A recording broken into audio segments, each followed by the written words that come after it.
আসসালামু আলাইকুম everyone. Non major method of statistics কোর্সে সবাইকে স্বাগতম। আজকের লেকচারে কোয়েশ্চেন 6 সলভ করানো হবে, কিন্তু ইন্টারেস্টিং ফ্যাক্ট হচ্ছে একটি কোয়েশ্চেনের মধ্যে প্রায় 5টি কোয়েশ্চেন সলভ করতে পারবো। অর্থাৎ পরীক্ষায় এই কোয়েশ্চেনটি 5 ভাবেই আসতে পারে। আমরা ফ্যাক্টগুলো step by step in details আলোচনা করব।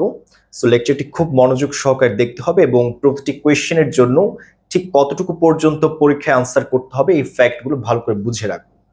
আজকের কোয়েশ্চেনটি হচ্ছে কায় বর্গ বিন্যাসের পরিঘাত উৎপাদী অপেক্ষক নির্ণয় করো, প্রথম পার্ট। এবং দ্বিতীয় পার্টের মধ্যে আছে গড় ভেদাঙ্ক বিটা 1 বিটা 2 নির্ণয় করো।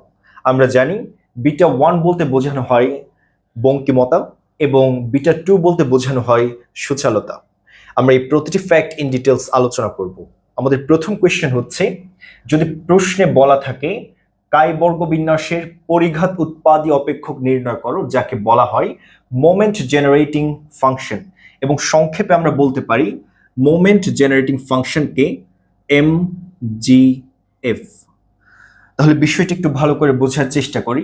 যদি পরীক্ষায় বলা থাকে কায় বর্গ বিন্যাসের MGF নির্ণয় করো, তখন আমরা যেভাবে সলিউশনটি শুরু করব তার প্রথম অংশটি হচ্ছে, আমরা প্রিভিয়াস কোয়েশ্চেনে দেখেছি কায় বর্গ বিন্যাসের পিডিএফ পিডিএফ বলতে বোঝানো হয়েছে সম্ভাবনা ঘনত্ব অপেক্ষক, যাকে আমরা বলেছি প্রবাবিলিটি ডেনসিটি ফাংশন, যাকে সংক্ষেপে বলা হয় পিডিএফ।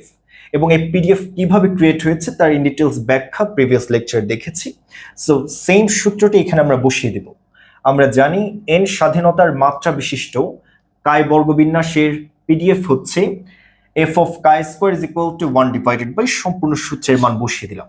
আমাদের এক্সট্রা করে একটি নতুন সূত্র মনে রাখতে হবে, এবং এই সেম সূত্রটিও প্রিভিয়াস অংশে আলোচনা করা হয়েছিল। ডেফিনেশন অনুসারে কাই স্কোয়ার বিন্যাসের পরিঘাত উৎপাদী অপেক্ষক অর্থাৎ MGF is equal to m of chi square of t is equal to expectation of e of t chi square. এবং এই সূত্রের মাধ্যমে নেক্সট ম্যাথমেটিক্যাল ক্যালকুলেশনগুলো স্টার্ট করব। তাহলে আমাদের প্রথম কোয়েশ্চেন সলভ করছি, কায় বর্গ বিন্যাসের পরিঘাত উৎপাদী অপেক্ষক বা MGF নির্ণয়। আমরা সূত্রের মান পেয়েছি, এবার ক্যালকুলেশন শুরু করতে হবে। এখানে একটি নির্দিষ্ট সূত্র প্রয়োগ করতে হয় এবং এই সূত্রটি মনে রাখার টেকনিক প্রিভিয়াস লেকচার আমরা জেনেছি। টেকনিকটি হচ্ছে, যদি এক্সপেকটেশন রিলেটেড কোনো একটি মান দেওয়া থাকে, ধরি এক্সপেকটেশন অফ অয়লারিয়ান নাম্বার টি, এখানে ধরে একটি নির্দিষ্ট এক্স হচ্ছে চলক এবং টিকে বলা হয় পরামিতি, এবং এই এক্স চলকের সাপেক্ষে সূত্রটি মনে রাখার টেকনিক হচ্ছে, প্রথমে বসিয়ে দিতে হবে ইন্টিগ্রেশন, সম্পূর্ণ পদটি সেম ভাবে বসিয়ে দিব অয়লারিয়ান নাম্বার সহ ই অফ টি এক্স। এবং দ্বিতীয় অংশে আমাদের ফাইন্ড আউট করতে হবে এখানে চলক অংশের মান কি। আমরা জানি এখানে চলক হিসেবে ধরে নিয়েছি এক্স এর মান, তাই যে অংশটি চলক থাকবে তার ফাংশনকে বসাতে হবে, বা ঘনত্ব বলতে পারি, সম্ভাবনা অপেক্ষক ঘনত্ব এফ অফ এক্স, এবং প্রাপ্ত চলকের সাপেক্ষে তার ডেরিভেটিভ বসিয়ে দিতে হবে, যেহেতু ইন্টিগ্রেশনের ক্ষেত্রে সর্বশেষ পার্ট একটি ডেরিভেটিভ বসাতে হয়। এবার ফ্যাক্ট হচ্ছে, এই সূত্রটি হচ্ছে একটি নির্দিষ্ট যোগজ, যার জন্য তার বাউন্ডারি লাইন প্রয়োজন। এবার বাউন্ডারি লাইন ডিপেন্ড করবে উক্ত অংশটি কোন ধরনের বিন্যাস থেকে নেওয়া হচ্ছে। আমরা জানি কায় বর্গ বিন্যাসের ক্ষেত্রে কাই স্কোয়ারকে যদি চলক হিসেবে বিবেচনা করতে চাই, চলকের জন্য তার বাউন্ডারি লাইন হচ্ছে যথাক্রমে, আমরা প্রিভিয়াস অংশে জেনেছিলাম, গ্রেটার দেন 0 কাই স্কোয়ার মান greater than 0 and less than plus infinity. এবং এখানে যে প্রাপ্ত বাউন্ডারি লাইন রয়েছে তার নির্দিষ্ট যোগজের বাউন্ডারি লাইন হিসেবে কাজ করবে integration of 0 to plus infinity e to the power tx f of x dx.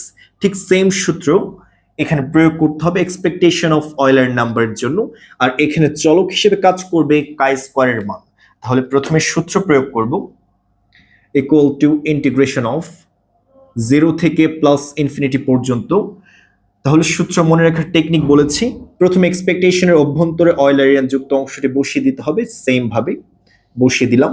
আর এখানে চলক হিসেবে আছে কাই স্কোয়ার ইনটু, দ্বিতীয় অংশের ক্ষেত্রে চলকের তার ফাংশনের মান বসাতে হবে, আর এখানে ফাংশন হিসেবে আমরা এফ কে কাউন্ট করব, এফ অফ কাই স্কোয়ার। এবং আমরা জানি এফ দ্বারা বোঝানো হয় সম্ভাবনা অপেক্ষক ঘনত্ব, তাই আমরা এখানে ঠিক সেম কাজটি করেছি। দ্বিতীয় ক্ষেত্রে ডি অফ তার ডেরিভেটিভ বসাতে হবে, কাই স্কোয়ারের ডেরিভেটিভ বসিয়ে দিলাম। তাহলে সূত্রটি পাই এম অফ কাই স্কোয়ার টি, যা কাই স্কোয়ার বিন্যাসের বা কাই বর্গ বিন্যাসের জন্য পরিঘাত উৎপাদী অপেক্ষক এক্সপেকটেশনের সূত্র প্রয়োগ করেছি। এবার প্রথম অংশের সূত্রটি ব্যবহার করতে হবে। আমরা জানি পিডিএফটি অলরেডি লেখা হয়েছে, এফ অফ কাই স্কোয়ার হচ্ছে কাই বর্গ বিন্যাসের পিডিএফ, এবং সেম পিডিএফ এর সূত্রটি এখানে বসিয়ে দিতে হবে। প্রথমে থাকবে ইন্টিগ্রেশন সাইন 0 থেকে ইনফিনিটি পর্যন্ত। প্রথম মান অপরিবর্তিত অবস্থায় থাকবে অয়লারিয়ান নাম্বার টি অফ কাই স্কোয়ার বসিয়ে দিলাম, ইনটু এফ অফ কাই স্কোয়ারের রিপ্লেসমেন্ট হিসেবে সম্পূর্ণ সূত্রের অংশটি বসিয়ে দিব, 1 divided by 2 to the power n by 2 gamma of n by 2 into Eulerian number of minus chi square divided by 2 chi square whole to the power n by 2 minus 1, এবং এখানে অপরিবর্তিত অবস্থায় থাকবে derivative d of chi square. এবার next calculation করার জন্য এখানে প্রাপ্ত কনস্ট্যান্ট অংশটিকে বাইরে নিয়ে আসতে হবে এবং অবশিষ্ট মানসমূহকে ইন্টিগ্রেশনের অভ্যন্তরে রাখতে হবে। আমরা কিভাবে বুঝবো এখানে কোন ফ্যাক্টটি কনস্ট্যান্ট হিসেবে কাজ করছে? এখানে আমাদের বেসিক অংশ কাজে লাগাতে হবে। আমরা জানি integration of f of x dx, যদি কোন একটি ইন্টিগ্রেশন এভাবে দেওয়া থাকে তখন ডেরিভেটিভের সাপেক্ষে যে মান দেওয়া থাকবে উক্ত অংশটি চলক হিসেবে কাজ করে। তাহলে আমরা বলতে পারবো উক্ত ফাংশনের জন্য বা এই ইন্টিগ্রেশনের ক্ষেত্রে এক্স জাতীয় সকল মান চলক হিসেবে কাজ করবে আর বাকি অংশগুলো কাজ করবে কনস্ট্যান্ট হিসেবে। ঠিক সেম ফ্যাক্ট আমরা এখানে টেস্ট করে দেখব। ডি অফ কাই স্কোয়ার অর্থাৎ কাই স্কোয়ার যুক্ত প্রতিটি অংশই হচ্ছে চলক এবং বাকি মানগুলো হচ্ছে ধ্রুবক। তাহলে আমরা দেখতে পাই ই অফ টি কাই স্কোয়ার, তাহলে প্রথম অংশটি কনস্ট্যান্ট হিসেবে কাজ করবে না যেহেতু কাই স্কোয়ার রয়েছে। এখানে ঠিক সেম কাই স্কোয়ার আছে, এখানে কাই স্কোয়ার আছে, সো কাই স্কোয়ার ব্যতীত রাশি হচ্ছে 2 to the power n by 2 gamma of n by 2। তাই এই কনস্ট্যান্ট অংশকে আমরা ইন্টিগ্রেশন সাইনের বাইরে নিয়ে আসবো। এই নেক্সট ক্যালকুলেশনটি পরের লাইনে করতে হবে, আমরা এখানেই করছি। তাহলে এখানে রিপ্লেসমেন্ট করতে হবে, ইন্টিগ্রেশন সাইনের বাইরে নিয়ে আসবো 1 divided by 2 to the power n by 2 gamma of n divided by 2। সবাই নেক্সট লাইনে ক্যালকুলেশনটি সম্পন্ন করবেন। ইন্টিগ্রেশন অফ বাউন্ডারি লাইন বসাবো 0 টু প্লাস ইনফিনিটি, এবং অবশিষ্ট অয়লারিয়ান মান হচ্ছে ই টু দি পাওয়ার, প্রথম অংশে ছিল e to the power t chi square, e to the power t chi square. আমরা জানি এখানে দুইটি অয়লারিয়ান নাম্বার আছে যার উভয় অংশ থেকে তাদের পাওয়ার অংশগুলোকে সমন্বয় করতে পারবো। যদি সমন্বয় করি তখন যেহেতু উভয় অংশ পরস্পর গুণাকার আছে তাদেরকে প্লাস করতে হবে আর প্লাস মাইনাস হয়ে যাবে মাইনাস সাইন। তাহলে এখানে উভয় অংশ থেকে সমন্বয় করে pi minus chi square divided by 2, common নেওয়া হয়েছে। আবার দেখতে পাই পাওয়ার অংশের মধ্যে উভয় পদ থেকে কাই স্কোয়ারের মান কমন নিতে হবে। যদি কাই স্কোয়ার কমন নেওয়া হয় তখন অবশিষ্ট থাকবে t minus 1 divided by 2, 1 divided by 2 into chi square. আশা করি ক্যালকুলেশনগুলো আমাদের কাছে ক্লিয়ার হচ্ছে। E of t minus 1 by 2 chi square. এবার নেক্সট স্টেপে একটি সূত্র প্রয়োগ করতে হবে এবং সূত্রের মেইন স্ট্যান্ডার্ড ফর্ম ক্রিয়েট করার জন্য উভয় অংশ থেকে মাইনাস সাইন কমন নেব। যদি মাইনাস সাইন কমন নেওয়া হয় তখন মাইনাস 1 বাই 2 হয়ে যাবে প্লাস 1 বাই 2 এবং প্লাস টি হয়ে যাবে মাইনাস টি। তাহলে উভয় অংশ থেকে মাইনাস কমন নেওয়ার পর এখানে লিখতে পারি প্লাস 1 বাই 2 মাইনাস টি। আমাদের স্ট্যান্ডার্ড ফর্ম ক্রিয়েট হয়েছে। তাহলে এবার বিষয়টি লক্ষ্য করি এখানে সূত্রের মান কিভাবে ক্রিয়েট করতে হবে। আমরা এখানে সূত্র প্রয়োগ করব। ইন্টিগ্রেশন অফ 0 থেকে প্লাস ইনফিনিটি পর্যন্ত প্রথম পদের ক্ষেত্রে অয়লারিয়ান নাম্বার মাইনাস, এবং মাইনাস অংশের মধ্যে থাকবে একটি নির্দিষ্ট চলক হিসেবে এখানে আমরা কাউন্ট করব কাই স্কোয়ারের মান।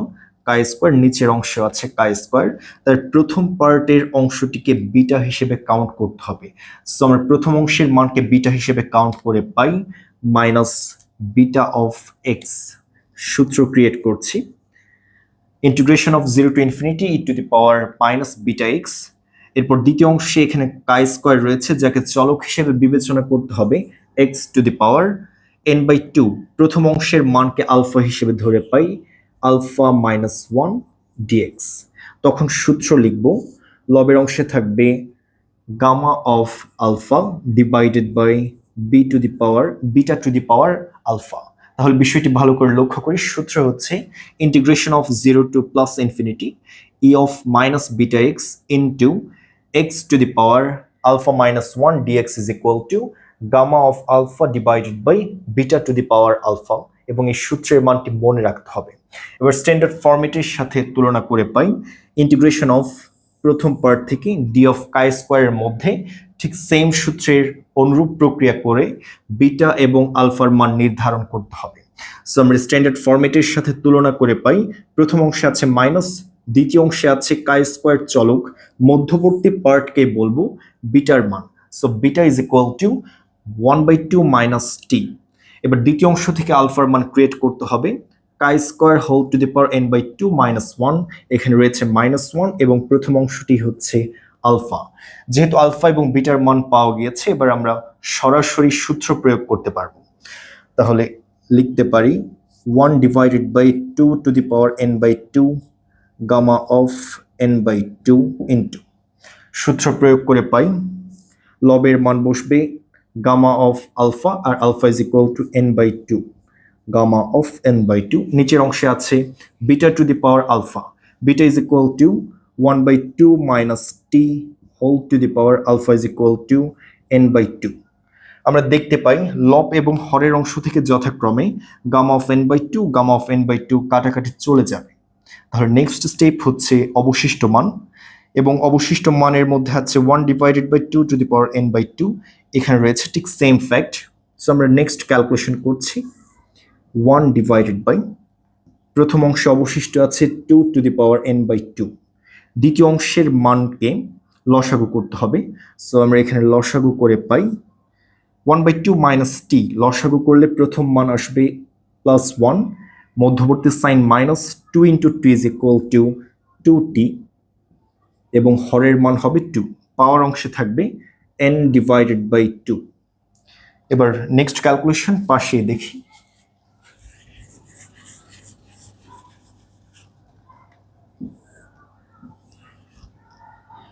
তাহলে এখানে লবের অংশে আছে 2 টু দি পাওয়ার n/2, সম্পূর্ণ পদের পাওয়ার হিসেবে আছে n/2। তাহলে আমরা বলতে পারি n/2 পাওয়ার লব এবং হর উভয় অংশের জন্যই প্রযোজ্য। যদি লব এবং হর উভয় অংশের ক্ষেত্রে প্রযোজ্য হয়, তবে 2 টু দি পাওয়ারের উপর নিচের 2 এর উপর পাওয়ার থাকবে 2 টু দি পাওয়ার n/2, অর্থাৎ 2 টু দি পাওয়ার n/2 এবং 2 টু দি পাওয়ার n/2 উভয় অংশ কাটাকাটি চলে যাবে। তাহলে অবশিষ্ট থাকছে 1 minus 2t whole to the power n/2।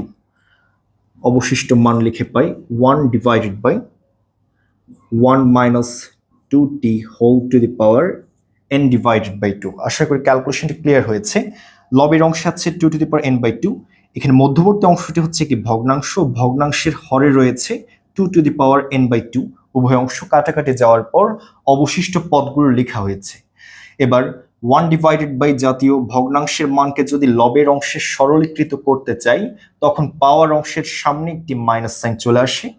তখন লিখব 1 minus 2t whole to the power minus n/2। That's it. So আমরা পেয়েছি কাই স্কোয়ার বিন্যাসের জন্য অথবা কাই বর্গ বিন্যাসের জন্য পরিঘাত উৎপাদী অপেক্ষক, যাকে বলা হয় মোমেন্ট জেনারেটিং ফাংশন বা MGF। তাহলে প্রথম অংশের কাজ কমপ্লিট হয়েছে, যা কোয়েশ্চেন 1 হিসেবে পরীক্ষায় আসতে পারে। তাহলে বিষয়টি একটু ভালো করে ক্লিয়ার করি। যদি পরীক্ষায় বলা হয় কাই বর্গ বিন্যাসের পরিঘাত উৎপাদী অপেক্ষক নির্ণয় করো, তখন আমরা ঠিক এতটুকু পর্যন্ত ক্যালকুলেশন করব এবং এখানে লিখে দিব সলিউশনের মান। নেক্সট কোয়েশ্চেন হিসেবে পরীক্ষায় আসতে পারে যদি বলা হয় কাই বর্গ বিন্যাসের জন্য MGF নির্ণয় করো এবং MGF এর সাহায্যে গড় এবং ভেদাঙ্ক নির্ণয় করো। তাহলে কোয়েশ্চেন 2 হচ্ছে MGF এর সাহায্যে গড় ভেদাঙ্ক নির্ণয় করতে বলা হলে তখন প্রথমে সম্পূর্ণ অংশের ক্যালকুলেশন করতে হবে এবং দ্বিতীয় অংশের ক্ষেত্রে গড় এবং ভেদাঙ্কের মান নির্ণয় করব। তাহলে কিভাবে কাজগুলো করতে হচ্ছে আমরা একটু ভালো করে লক্ষ্য করি। নেক্সট ক্যালকুলেশন যদি প্রশ্নে বলা থাকে এমজিএফ এর সাহায্যে গড় এবং ভেদাঙ্ক নির্ণয় করো, তখন সেকেন্ড পার্টের কাজ করতে হবে। প্রথমে গড়ের মান নির্ণয় করব এবং গড় নির্ধারণ করার জন্য সূত্র হচ্ছে moment generating function m of chi square of t is equal to 1 minus 2t whole to the power minus n by 2 moment generating function পাওয়া গিয়েছে এবং এর সাহায্যে কাজগুলো করতে হবে।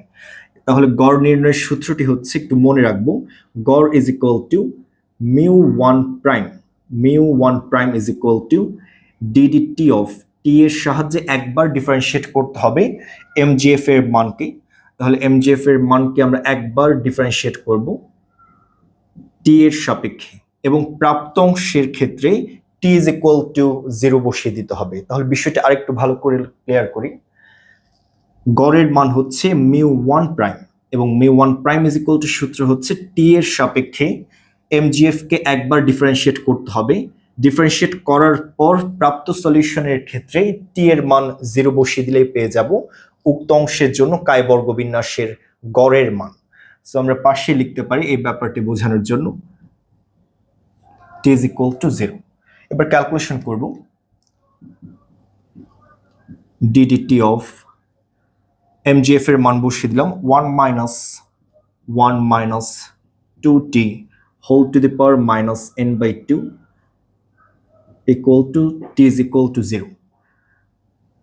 তাহলে এখানে একটি বিষয় লক্ষ্য রাখতে হবে, প্রথমে ডিফারেন্সিয়েট করব, তারপর টি এর মান বসাতে হবে। আমরা যদি প্রথমে টি এর মান বসিয়ে দিই তখন কখনোই সলিউশনটি পাবো না। সো আমরা এখানে লিখে রাখি কাই স্কয়ার অফ টি, যা প্রথম অংশের মান। নেক্সট ক্যালকুলেশন, টি এর সাপেক্ষে প্রথম অংশকে একবার ডিফারেন্সিয়েট করব, আর এই ক্ষেত্রে ডিফারেন্সিয়েশনের সূত্র প্রয়োগ করতে হবে ddx of x to the power n is equal to n into x to the power n minus 1। তাহলে আমরা সম্পূর্ণ অংশকে t হিসেবে বিবেচনা করব এবং কনস্ট্যান্ট হিসেবে -n/2 থাকবে।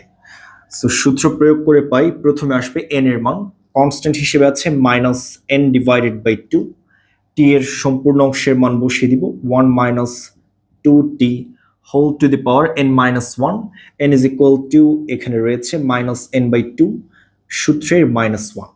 আমরা জানি ডিফারেন্সিয়েশনের ক্ষেত্রে কোনো একটি নির্দিষ্ট অংশকে যদি ধরে নিয়ে তখন ডিফারেন্সিয়েশন করা হয়, উক্ত ফ্যাক্টকে আবার ডিফারেন্সিয়েট করতে হবে।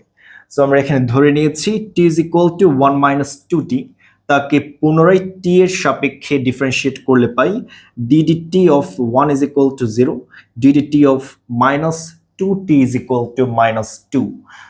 তাহলে দ্বিতীয় অংশের ক্ষেত্রে মান বসে যাবে -2। সম্পূর্ণ পদের মধ্যে t is equal to 0 বসাতে হবে। ক্যালকুলেশন করার পর যেহেতু আমরা অলরেডি একবার ডিফারেন্সিয়েট করেছি, এবার t এর মান 0 বসিয়ে দিতে পারবো। ইকুয়াল টু, নেক্সট ক্যালকুলেশনের ক্ষেত্রে t is equal to 1, এখানে t রয়েছে একটি স্থানে, সো t এর মান 0 বসিয়ে পাই 1 to the power যাই থাকুক না কেন সব সময় হবে 1। তাহলে আমরা সম্পূর্ণ পদকে ভ্যানিশ হিসেবে ধরে নিতে পারি। প্রথমে আছে -n/2 আর দ্বিতীয় অংশে আছে -2। তাহলে প্রথম অংশের -n/2, এখানে রয়েছে -2, মাইনাস প্লাস 2 কাটাকাটি যাওয়ার পর অবশিষ্ট থাকবে n।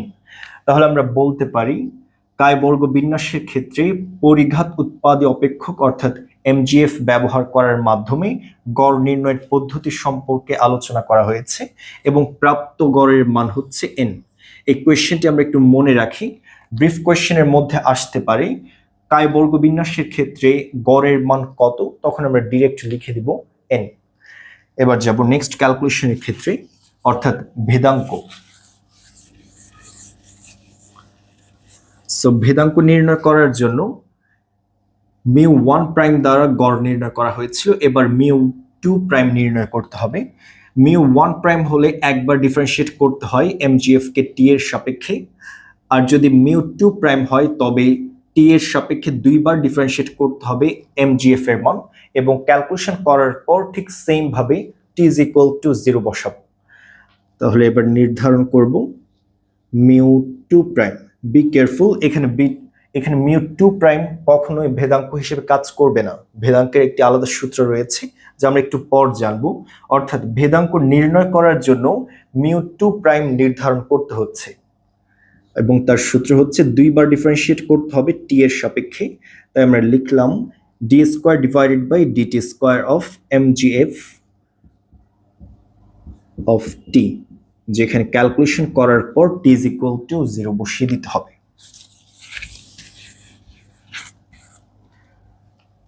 আমরা যেহেতু বিষয়টিকে একটু বিশ্লেষণ করে লিখতে পারি, জানা আছে d square divided by dt স্কোয়ারকে যদি বিশ্লেষণ করে লেখা হয় তখন আমরা পাই ডিডিটি অফ ডিডিটি। আর এখানে যদি কোনো একটি নির্দিষ্ট চলক বিদ্যমান থাকে তাহলে সম্পূর্ণ অংশকে একবার টি এর সাপেক্ষে ডিফারেন্সিয়েট করতে হবে, প্রাপ্ত সলিউশনকে পুনরায় টি এর সাপেক্ষে আবার ডিফারেন্সিয়েট করতে হয়। যেহেতু অলরেডি বিষয়টি এখানে করা হয়েছে, অর্থাৎ d square divided by dt square MGF কে যদি বিশ্লেষণ করে লিখি ডিডিটি অফ একটি নির্দিষ্ট মান এমজিএফ, অর্থাৎ ডিডিটি অফ এমজিএফ এর ক্যালকুলেশন করার পর প্রাপ্ত মান হচ্ছে প্রথম অংশের মান। এখানে টি এর মান বসানোর পর ক্যালকুলেশন করা হয়েছে, সো আমরা পরের অংশের মান ক্যালকুলেট করব না, এখানে অবশিষ্ট অংশটিকে নিয়ে কাজ করতে হবে। তাহলে বিষয়টি একটু ডিটেলস লিখে দেখাই। D square divided by dt স্কোয়ারকে আমরা চাইলে লিখতে পারি d dt of MGF, so m chi square of t, যেখানে টি এর মান হবে 0। সো আমরা জানি ডিডিটি অফ এমজিএফ এর মান অলরেডি নির্ধারণ করা হয়েছিল প্রথম ক্ষেত্রে। টি এর মান বসানোর পর যে ক্যালকুলেশন করা হয়েছে তা আমরা নির্ধারণ করব না, সম্পূর্ণ অংশকে ক্যালকুলেট করতে হবে। সিম্পলিফাই করে পাই নিচের এবং উপরের অংশ থেকে যথাক্রমে 2 কাটাকাটি চলে যাবে, মাইনাস মাইনাস হবে প্লাস।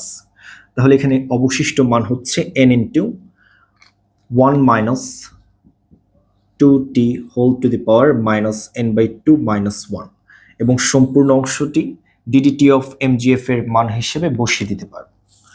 আমরা নেক্সট ক্যালকুলেশন করব,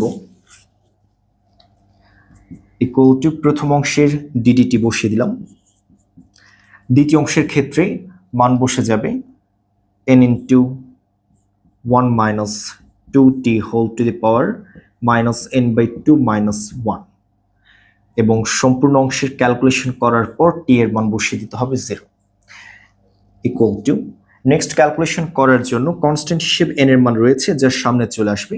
তাহলে অবশিষ্ট মান হচ্ছে DDT of 1 minus 2t whole to the power minus n by 2 minus 1। ঠিক সেম ভাবে ddx of x to the power n এর সূত্র প্রয়োগ করতে হবে। প্রথমে n কনস্ট্যান্টের মান সামনে নিয়ে আসলাম, এবং সম্পূর্ণ অংশে কনস্ট্যান্ট সামনে চলে আসবে মাইনাস n বাই 2 মাইনাস 1, আর এখানে t হিসেবে ধরে নিব 1 মাইনাস 2t অংশকে, সো 1 মাইনাস 2t বসিয়ে দিলাম whole to the power minus n by 2 minus 1 আছে, সূত্রের অংশের জন্য আরো একটি মাইনাস 1 আসবে। আমরা জানি -1 ইজ ইকুয়াল টু -2। যেহেতু 1 মাইনাস 2টি অংশকে টি হিসেবে ধরে নেওয়া হয়েছে, তাকে পুনরায় ডিফারেন্সিয়েট করতে হবে। ডিডিটি অফ 1 মাইনাস 2টি ইজ ইকুয়াল টু -2। ক্যালকুলেশন করার পর সম্পূর্ণ পদের জন্য টি এর মান বসে যাবে 0। এমজিএফ এর মান আমরা চাইলে পাশে লিখে রাখতে পারি, এবং এমজিএফ এর মানের অংশটিও ঠিক সেম ভাবে ব্রিফ কোশ্চেন আসতে পারে যে কাই বর্গ বিন্যাসের ক্ষেত্রে এমজিএফ ইজ ইকুয়াল টু হোয়াট। তখন আমাদের লিখতে হবে m of chi square of t is equal to 1 minus 2t whole to the power minus n by 2, 1 minus 2t whole to the power minus n by 2। যেহেতু ডিফারেন্সিয়েশনের কাজ complete হয়েছে, এবার t এর মান বসিয়ে দিতে পারবো, is equal to এখানে t রয়েছে একটি স্থানে, সো t এর মান বসালে পাই সম্পূর্ণ পদের মান হয়ে যাবে 1, এবং অবশিষ্ট আছে n into minus n by 2 minus 1। সম্পূর্ণ পদ থেকে মাইনাস কমন নিয়ে পাই এবং লসাগু করে নিব একই সাথে। n ইন্টু মাইনাস কমন নেওয়ার পর মাইনাস মাইনাস হয়ে যাবে প্লাস, এবং হরের অংশে থাকবে 2 ইন্টু লবের মান n মাইনাস হয়ে যাবে প্লাস 1। এখানে একটি 2 ছিল, 2 কাটাকাটি যাবে, সো আমরা এখানে একসাথে লিখতে পারবো n into n plus 1। So ক্যালকুলেশনটি একটু ভালোভাবে লক্ষ্য করি। t টি এর মান 0 বসানোর ফলে সম্পূর্ণ পদের মান হয়ে যাবে 1। অবশিষ্ট আছে -n/2 -1, মাইনাস কমন নেওয়ার পর মাইনাস মাইনাস হয়ে যাবে প্লাস। এরপর লসাগু করব, লসাগু করার পর থাকবে n ইন্টু n মাইনাস, এখানে হয়ে যাবে +2। লবের অংশে থাকবে n+2 এবং হরের অংশে থাকবে 2, হরের অংশে 2 এবং লবের অংশে 2 কাটাকাটি চলে যাবে। সো অবশিষ্ট মান হচ্ছে n ইন্টু n+2। তাহলে আমরা দুইটি ক্যালকুলেশন করার পর মান পেয়েছি। প্রথম অংশটি হচ্ছে μ1' ইজ ইকুয়াল টু n, যা একই সাথে গড়ের মান, এবং ভেদাঙ্ক নির্ণয় করার জন্য μ1' এর মানের প্রয়োজন রয়েছে। এরপর দ্বিতীয় অংশের মান নির্ধারণ করেছি μ2' is equal to n into n+2। এই দুইটি মানের সাহায্যে ভেদাঙ্কের মান নির্ধারণ করতে হবে। সো আমরা ভেদাঙ্কের সূত্রটি পাশে লিখি, তখন ক্যালকুলেশনটি করতে সহজ হবে। ভেদাঙ্ক নির্ণয়ের সূত্রটি হচ্ছে